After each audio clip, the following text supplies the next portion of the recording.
오늘 이 말씀을 본문으로 해서 인생의 확실한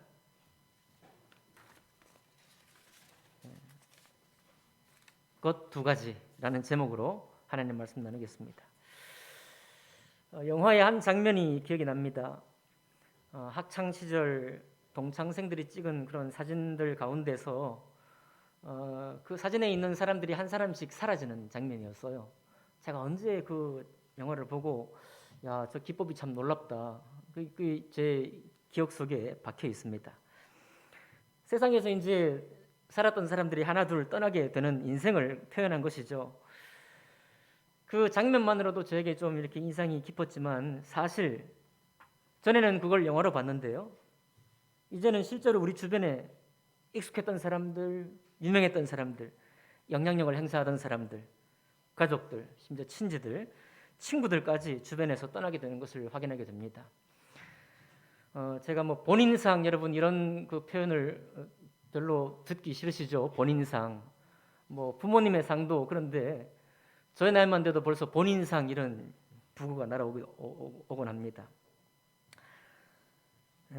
그런데 그것보다 더욱더 우리 마음 속에 남게 되는 것은 그저 우리가 알고 있는 사진 속 한 사람들만 사라지는 게 아니라 젊었을 때 그렇게 확실했던 또 확신했던 그런 우리의 신념까지, 우리의 믿음의 일부까지도 이렇게 떠나가는 것을 느끼게 됩니다.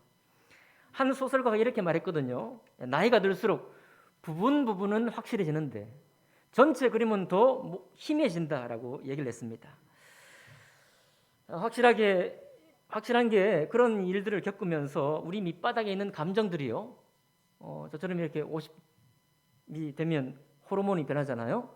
남성 호르몬 테스토스테론은 적게 나오고 여성 호르몬 거시기가 나와가지고 인생의 비애도 들게 하고요. 괜히 슬퍼지기도 하고 자그마한 어떤 장면을 보면서 눈물을 흘리기도 합니다. 그래서 많은 세상의 사상이나 종교나 철학이 인생에 가장 확실한 게 뭐냐라고 물었을 때 뭐라고 말할 것 같아요?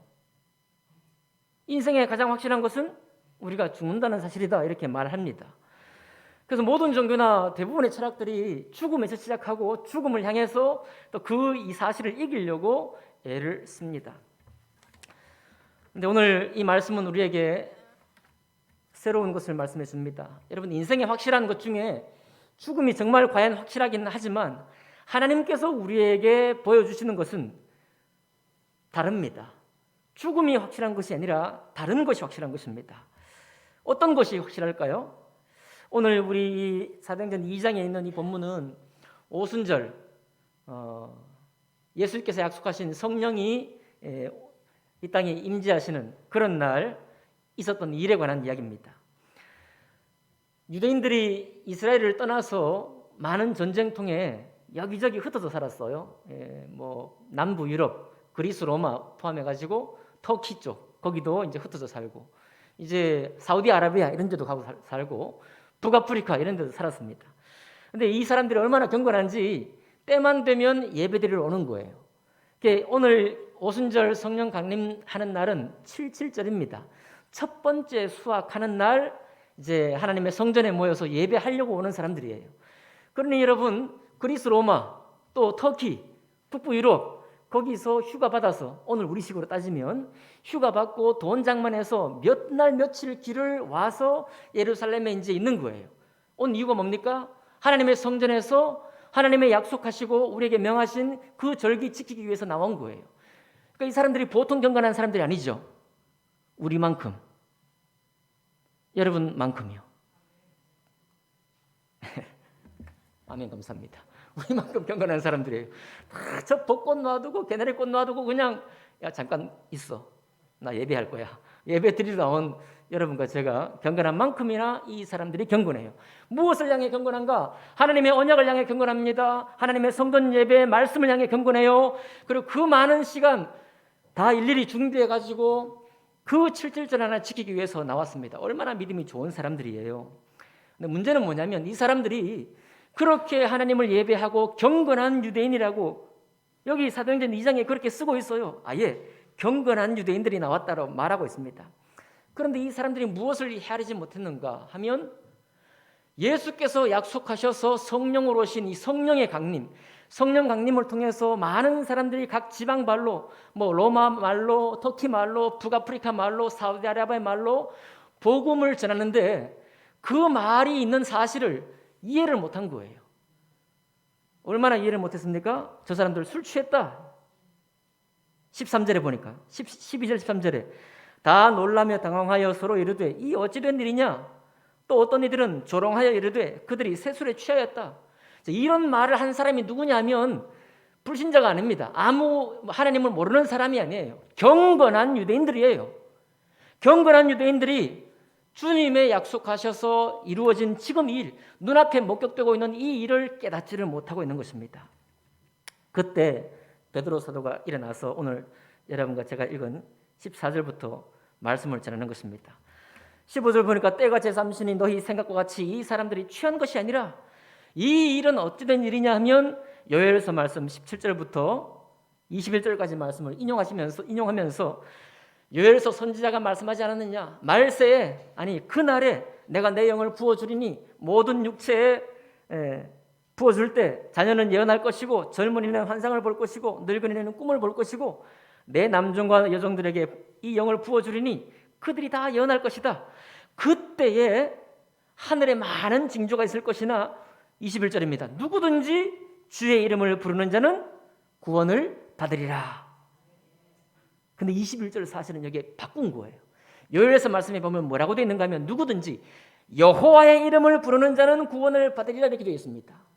그러니 이 경건한 유대인들의 머릿속에는 여호와 하나님을 섬기러 나온 겁니다. 여호와 하나님을 섬기고 그분이 정한 언약 말씀을 따라서 여기 제사드리러 나온 거예요.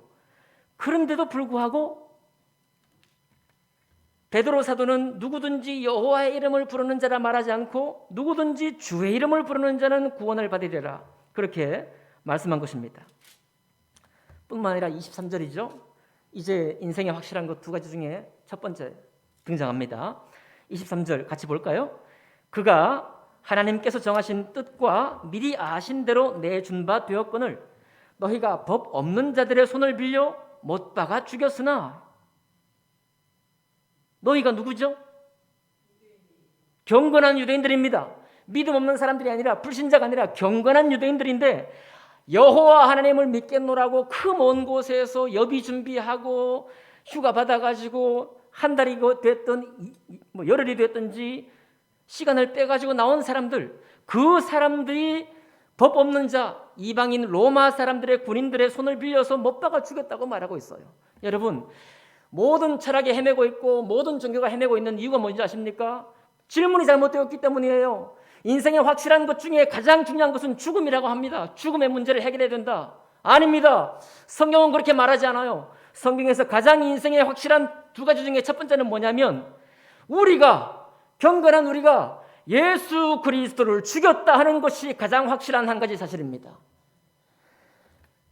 우리가 그리스도를 죽였다 이거예요. 하나님이 우리를 구원하시기 위해 보내신 그리스도를, 우리의 구원주를 우리 손으로, 로마인의 손을 빌렸지만 우리가 그를 죽였다는 거예요. 자연인으로 태어난 사람들, 부모의 자녀로 태어난 사람들, 그리고 인생을 살아가면서 어떻게 하는 것이 옳게 사는 것일까? 어떻게 하면 내가 신에게 나의 마음이 도달될 수 있을까? 그런 마음으로 여러분 영끌이라는 단어 아십니까? 영끌. 어디에 쓰는 말이죠? 다 이렇게 끌어모아가지고 어떻게 해요? 집을 사야 되잖아요. 참. 집을 사야 돼요. 영끌에서 집을 살 게 아니라 실제로 인생을 살아가다 보면 우리 마음속에 정말 나의 모든 손을 동원해서 내가 정말 하나님 앞에 정말 아름답게 올려드릴 것을 동원해서 내 모든 생각과 헌신과 수고를 동원해서 주님 앞에 나아가려고 합니다. 그런데 웬일입니까? 그와 같은 경건한 유대인들이 실제로 예배도 드렸고 여호와 하나님도 알았고 성전도 알았고 딱딱 정확한 시간을 지켜서 예배도 드렸건만 저들이 마지막에서 무너지는 게 있는데 그게 바로 뭡니까? 저들의 영혼을 건지러 주님이 보내신 예수 그리스도 우리의 구원주를 저들의 손으로 저들이 죽게 한 것입니다. 이것이 바로 자연인으로 태어난 모든 사람들에게 당면한 질문이요, 모든 사람들이 이 문제에 관해서 넘어지고 있는 것입니다. 성경은 계속 말합니다. 베드로는요 25절부터 다윗에 관해서 하는 얘기예요. 다윗의 시편을 또 인용을 합니다. 내가 항상 내 앞에 계신 주를 배웠으며 나로 요동하지 않게 하기 위하여 그가 내 우편에 계시도다. 그러므로 내 마음이 기뻐하였고 내 혀도 즐거워하였으며 육체도 희망에 거하리니 이는 내 영혼을 음부에 버리지 아니하시며 주의 거룩한 자로 썩음을 당하지 않게 하실 것이미로다. 자, 이렇게 말하면서요, 베드로가 이것을 어디에 인용하는가 하면, 봐라, 여기 다윗이 시편에 미리 예언하기를 거룩한 자가 썩음을 당하지 않고 내 영혼이 음부에 버려지지 않을 것이다, 이 말을 그리스도께 한 말이다, 그리스도를 향해 한 말이다, 이렇게 해요. 31절 보니까 미리 본고로 그리스도의 부활을 말했다 이거예요. 다윗은 선지자라 그렇게 말하고 있습니다. 30절에 그는 선지자라. 다윗은 왕일 뿐만 아니라 하나님의 선지자였습니다. 그가 예수 그리스도를 미리 예언하기도 했고, 여러분 다윗이 누군가요? 얼마나 경건한 사람입니까? 자기의 정말 범죄한 사실, 그것을 회개하기 위해서 침상에 젖도록 눈물을 흘리며 회개했던 사람 아닙니까? 수많은 시편을 통해서 하나님에 대한 신앙을 고백했던 사람이 다윗입니다. 골리앗을 향해서 내가 하나님의 이름을 위해서 너를 치러 간다고 신앙했던 사람입니다. 여기 경건한 유대인들의 마음속에는 야훼 하나님이 계시고 또 그 마음속에는 다윗이 있는 것입니다. 왕 다윗, 우리 주님께서 언약을 통해서 다윗에게 말씀하시기를 다윗의 왕위를 영원토록 세워주겠다, 내가 내 자손을 통해서 왕위를 경고케 하겠다 라고 약속했잖아요. 경건한 유대인들의 마음속에는 다윗 왕이 있는 것입니다. 열왕기 역대상 말씀에 보면 어떻습니까? 다윗과 같이 순전하여, 그런 말 하잖아요. 또 다윗과 같이 순전하지 못하여라고 합니다. 이 경건한 유대인들의 표지, 모든 신앙의 온전함의 표지가 뭐냐면 바로 다윗이에요. 그래서 이 베드로가 다윗을 인용하고 있는 겁니다. 다윗. 그런데 베드로가 또 다윗을 뭐라고 하는지 아십니까? 34절 보니까 다윗은, 29절 볼까요?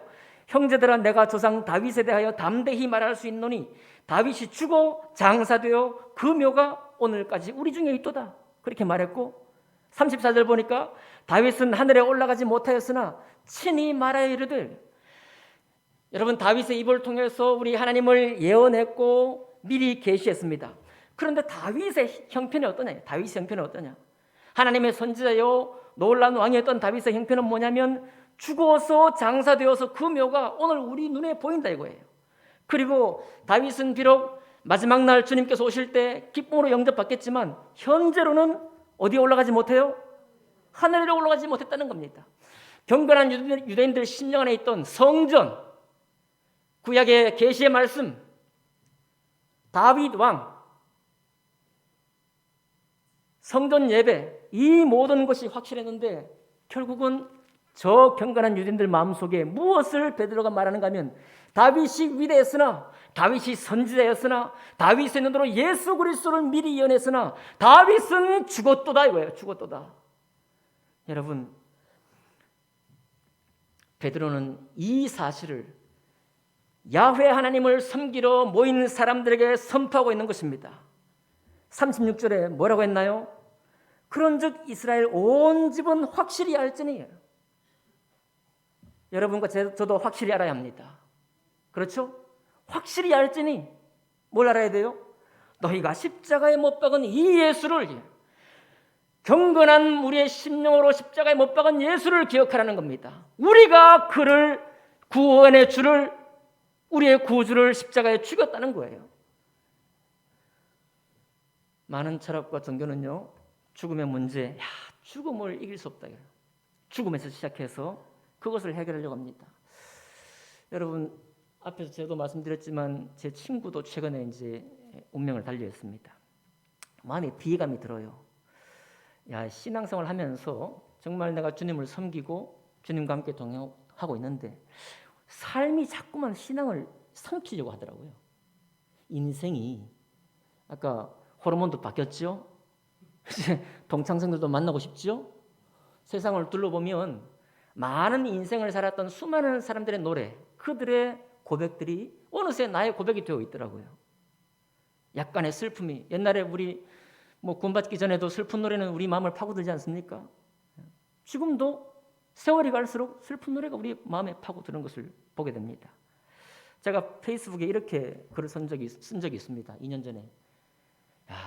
우리의 삶이라는 건 하나님만큼 큰 것 같다. 이렇게. 삶이라는 건, 인생이라는 거는 하나님만큼 큰 것 같다. 내가 평생 인생을 알아도, 사람을 알아도, 내 속을 알아도 다 알지 못하고 이 세상을 떠날 것 같아. 그런 의미에서요. 예수 믿는 사람이 삶을 전부 다 정복한 것 같고 삶을 이긴 것 같지만 아니다. 살아보니까 삶이 도리어 신앙보다 더 큰 것 같아요. 신앙이 삶의 일부가 되는 것 같습니다. 그런 우리를 향해서 오늘 베드로가 선포하고 있는 거예요. 죽음이 그렇게 슬픔이 되고 우리에게 살아가는 저 꽃잎이 지게 되면 꽃 지는 것만으로 우리에게 심령이 감상이 일어나게 되고 노래가 떠오르게 되고 옛날 불렀던 노래도 떠오르고 20대 때 흥얼거렸던 가요도 떠오르고 그렇게 하지 않습니까? 그런 우리에게 죽음이 최종적인 문제가 아니라는 거예요. 죽었다는 사실, 죽는다는 사실이 우리에게는 가장 확실한 것이 아니다.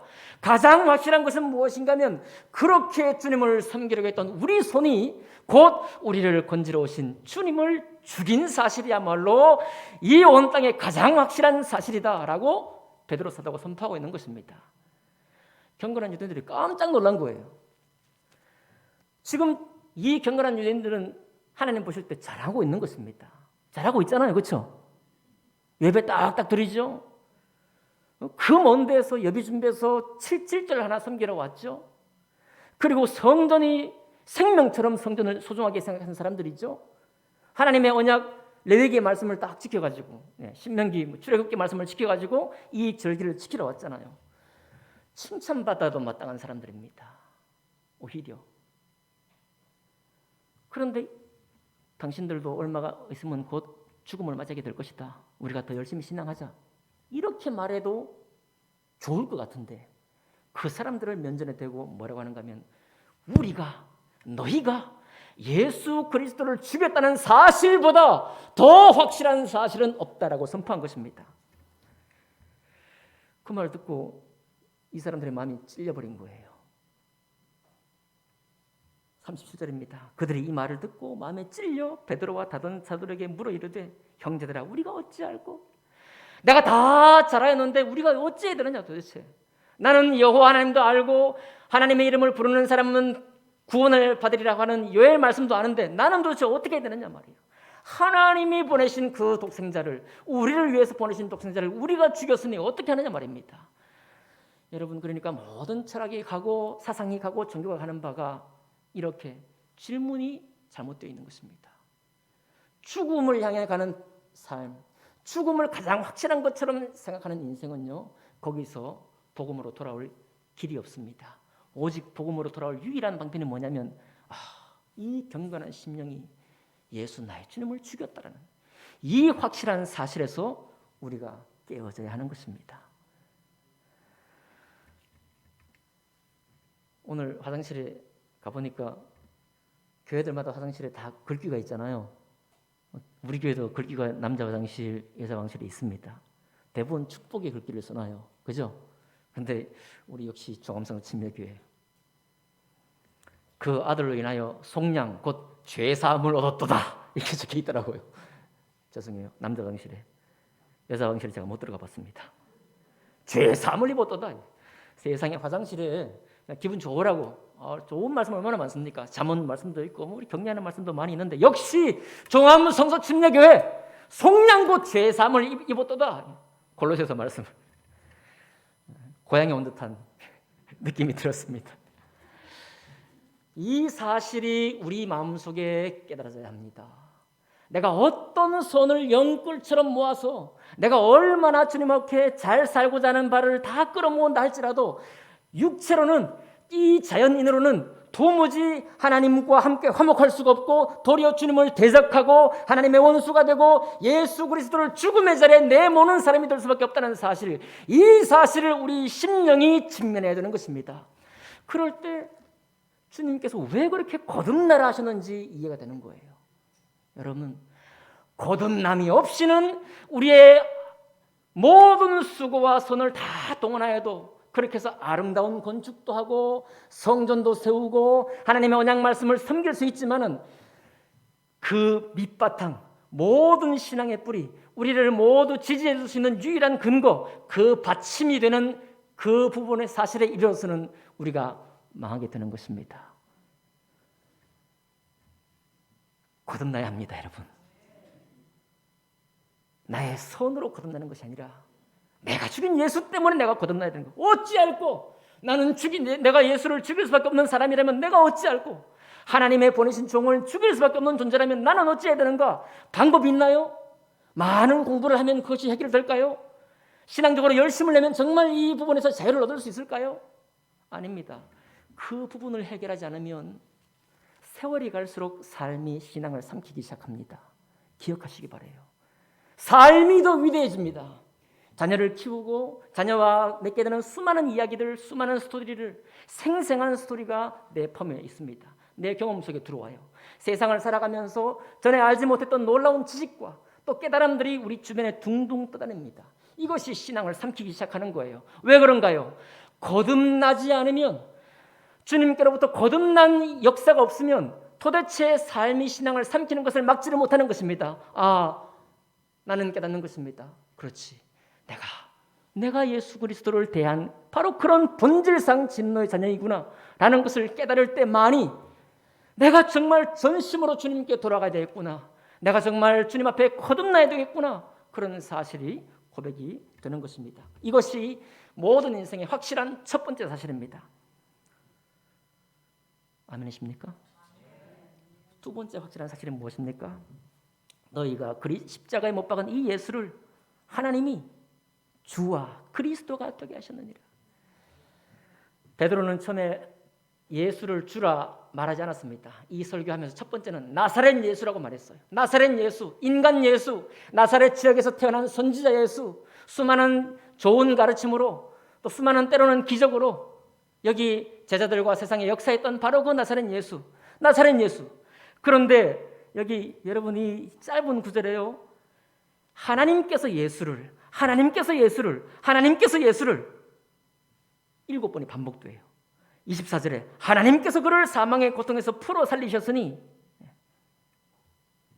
30절에 하나님이 이미 맹세하사 그 자손 중에 한 사람을 그 위에 앉게 하리라.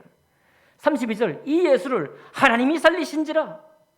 33절 하나님이 오른손으로 예수를 높이심에. 36절 하나님이 주와 그리스도가 되게 하셨느니라. 여러분, 경건한 유대인들 마음속에 야훼 하나님이 계시다고 그랬죠. 예루살렘 성전이 있다고 그랬죠. 다윗 왕이 있다고 그랬죠. 이 세 가지만 가지고도 무수히 많은 사람에게 나의 신앙적인 행사를 정말 좋게 보이고 아름답게 보일 수 있습니다. 충분히 그래요. 그런데 오늘 하나님이 그 권세를 누구에게 돌립니까? 하나님께서 예수를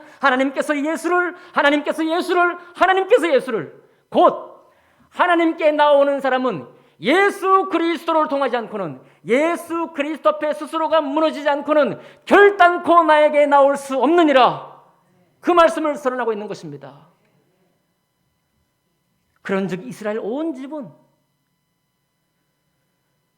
이제 우리에게 적용해야 되겠죠? 예수 그리스도의 안에서, 교회 안에서 그리스도를 믿는 우리 모든 사람은, 교회 속에서 예수를 믿고 믿음을 가진 우리 모든 사람은 확실히 알지니, 우리 같이 한번 따라 읽읍시다. 확실히 알지니, 다음부터요. 확실히 알지니 너희가 십자가에 못 박은 이 예수를 하나님이 주와 그리스도가 되게 하셨느니라. 아멘. 우리는 본성이요, 항상 한편으로 기울어진다고 얘기를 하더라고요. 팔은 어디로 굽어요? 안으로 굽어요. 어떤 그 카페를 하는 한 분 목사님이 계신데, 그분이 단골 손님하고 또 처음 보는 손님이 단체로 와서 커피를 나누면서 이야기하다가 계산을 한다고 그래요. 계산대 앞에 오면은 이 목사님이 이 단골 손님들을 위하는 자기만의 방법이 있다고 합니다. 그게 뭐냐면 단골 손님, 우리가 보통 계산할 때 어떤 일이 생기나요? 내가 할게, 네가 해라, 그런 얘기는 없죠. 내가 할게, 네가 할게, 내가 할게. 막 그렇게 해서 이제 소란스러우면 이 목사님이 딱 그 카운터에 있다가 처음 보는 손님의 카드를 받는데요. 이거 뭐냐? 단골 손님 카드 하루 좀 쉬라고. 그렇게 그래서 그렇게 말하면서 글의 제목을 나는 자꾸 한쪽으로 기울어집니다. 이렇게 글을 썼어요. 참 기가 막힌 말 아닙니까? 여러분은 종암상수침례교회를 향해 기울어져 있습니다. 맞죠? 유현태 목사님을 향해 기울어져 있습니다. 할렐루야. 여러분, 우리 서로에게 기울어져 있습니다. 우리가 만약 어디 가가지고 누구에게 좀 해코지 당하거나 억울한 일을 당했을 때 우리 마음에 막 분노가 차지 않겠어요? 그죠? 한 식구니까요. 한 식구니까. 우리 저희 장모님 장인어른은 이제 한 40년 전에 파주로 호롤단신 이렇게 오셨다고 해요. 지금은 다 소천하시고 안 계시지만 돌아가시고. 근데 이제 아무도 없는 무인지경이 있다 보니까 파주 교화 근처의 사람들이 막 텃세를 부렸다고 해요. 막 얼마나 심했는지 시골에 있던 그 동생들이죠, 우리 삼촌들이 올라와서 이제 딱 보니까 벌써 매형을 이렇게 알로 보고 하는 행동들이 보이더랍니다. 그래가지고 우리 그 삼촌들이 외삼촌들이 잘생기고 덩치도 되게 좋거든요. 근데 가다가 이제 그런 장면을 보고 펄펄 끓은 솥단지를 들고 막 끼얹으면서, 아니 사람들한테 말고요, 경고로 막 끼얹으면서 다음에 또 한 번 우리 매형하고 우리 누나 건드리면 가만히 있지 않겠다고 그렇게 갔다고 합니다. 근데 그 일로 끝난 게 아니고요, 잊을만 하면 나타나고 잊을만 하면 나타났대요. 그래가지고 우리 장인어른하고 장모님이 거기에 터를 정착하는데 큰 도움이 됐다는 얘기를 제가 들었습니다. 너무 좋은 얘기죠? 너무 복된 얘기예요. 정말 우리가 그분들 자꾸 자주 찾아봐야 되는데 너무 좋은 얘기입니다. 여러분, 그런데 우리도 주님을 향해서 그런 마음이면 정말 좋지 않겠습니까? 하나님의 이름이 능력받는 어떤 장면이 있다고 한다면, 삶이 우리 신앙을 덮치려고 하는 어떤 내 모습이 있다고 한다면, 우리 지체들 가운데 내 삶이 신앙이 삶의 일부가 되어버리고 마는, 결국은 죽음이 위력을 떨치고 마는 그런 신앙 속으로 우리가 흘러 떠내려가고 있다고 한다면, 우리는 떨쳐 일어나서 주 예수를 믿을 뿐만 아니라 내가 누구냐, 당신이 누구였느냐, 우리가 예수를 죽인 사람이다, 우리가 본질상 그런 존재였다, 그런 우리가 어찌 이와 같은 형편을 내버려 두겠느냐 하고 일어나면 얼마나 좋겠어요. 근데 요점은 뭐냐면 우리의 자연인으로서는 그럴 수가 없다는 것입니다. 자연인 한 번 태어난 사람은 어떤 선이 있고 어떤 철학이 있고 어떤 사상과 어떤 종교에 열심을 낸다고 할지라도 그런 태도를 가질 수 자체가 없는 거예요. 불가능합니다.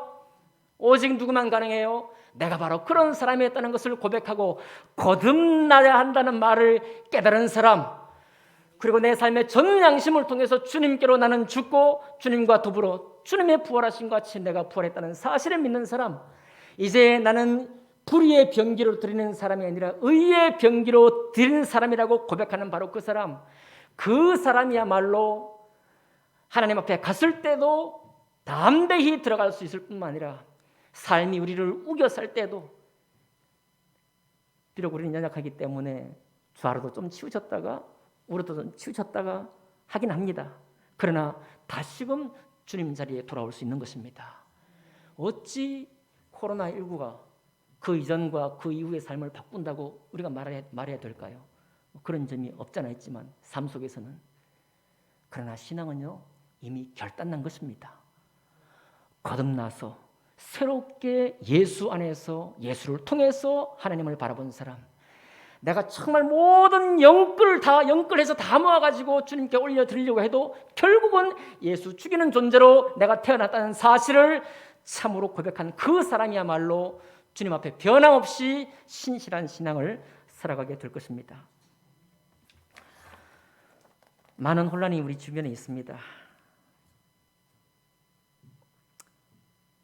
오늘 우리가 읽었던 사도행전 2장은요, 유대교하고 기독교가 완전히 갈라지는 그 첫 장면입니다. 우리 한국 사람은 원래 종교적인 사람이라고 그래요. 얼마나 종교심이 많은지.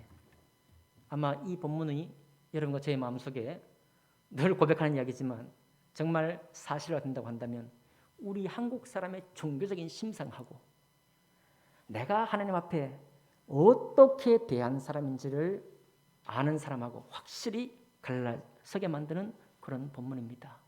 그런데 놀라운 감사는 뭐냐면 우리 손으로 죽인 그 예수를 하나님께서 우리를 다시 살리실 주와 그리스도로 세우셨다는 사실인 것입니다. 얼마나 감사합니까?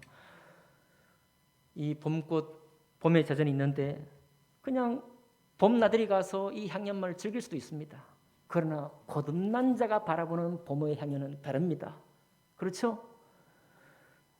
우리는 다 그런 기억이 있을 겁니다. 그저 봄만 좋아했다가 봄꽃을 보면서 눈물을 흘리며 하나님의 은혜를 고백한 순간들이 있을 거예요. 오늘도 오다가 제 아내가 그렇게 고백하더라고요. 저 응봉동 근처인가 어디 오는데 구원받고 내가 이 부근에서 저 꽃들을 보면서 하나님의 무한하신 역사와 은혜 때문에 눈물을 흘렸더라고. 우리는 다릅니다. 우리가 세상 속에 있어서 세상 사람이지만 그러나 우리는 다릅니다. 느낌이 다르고 삶의 방향이 다르고 출발이 다르고 마지막 가야 할 자리가 다른 사람입니다. 그러니 우리 안에 이 거듭나야 한다는 말을 허투루 새기지 마시고 총교적인 열심으로 우리를 내어주지 마시고 죽음이라는 이 매번 우리에게 부딪혀오는 이 사실 때문에 억장이 무너지지 마시고 내가 누구였는가 하나님께서 우리에게 선포하신 인생의 확실한 이 두 가지를 기억하실 때 우리는 주님이 설레게 될 것입니다. 이 봄 이상으로 설레게 될 것입니다. 기도하겠습니다.